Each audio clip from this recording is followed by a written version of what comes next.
தளபதி விஜய் அவர்களுடைய மகனான ஜேசன் சஞ்சய் அவர்கள் ஒரு இயக்குனராக களமிறங்கியிருக்காரு. அப்பாவை போல ஒரு ஹீரோவாக இல்லாமல் தாத்தா எஸ் சந்திரசேகர் போல ஒரு இயக்குனராக கோலிவுட்ல என்ட்ரியுமே கொடுத்திருக்காரு. அவர் இயக்கும் முதல் திரைப்படத்துல சந்தீப் கிஷன் ஹீரோவாக நடிக்க தமன் அவர்கள் இசையமைக்கிறாரு. படத்தை லைகா நிறுவனம் தயாரிக்கிறாங்க.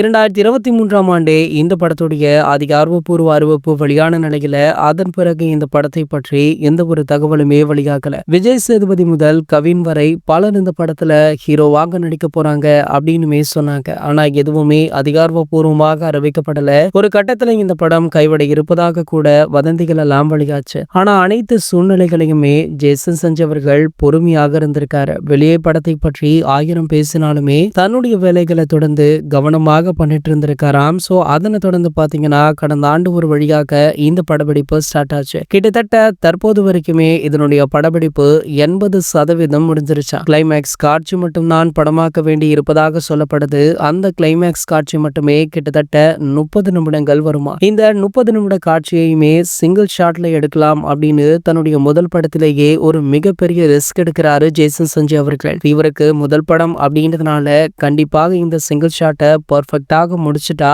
இது ஒரு மிகப்பெரிய உலக சாதனையாக பார்க்கப்படும். அதனாலதான் ஜேசன் சஞ்சய் அவர்கள் இந்த முயற்சியுமே எடுக்கிறார் அப்படின்னு பல சினிமா வல்லுநர்களுமே சொல்றாங்க. சோ வெயிட் பண்ணி பார்க்கலாம் இந்த படத்துடைய கிளைமேக்ஸ் காட்சி எந்த அளவிற்கு நேர்த்தியாக வரப்போகுது அப்படின்றத. இது போன்ற சினிமா செய்திகளை பற்றி நீங்க உடனே தெரிஞ்சுக்க நம்மளுடைய சேனலை மறக்காம சப்ஸ்கிரைப் பண்ணிக்கோங்க.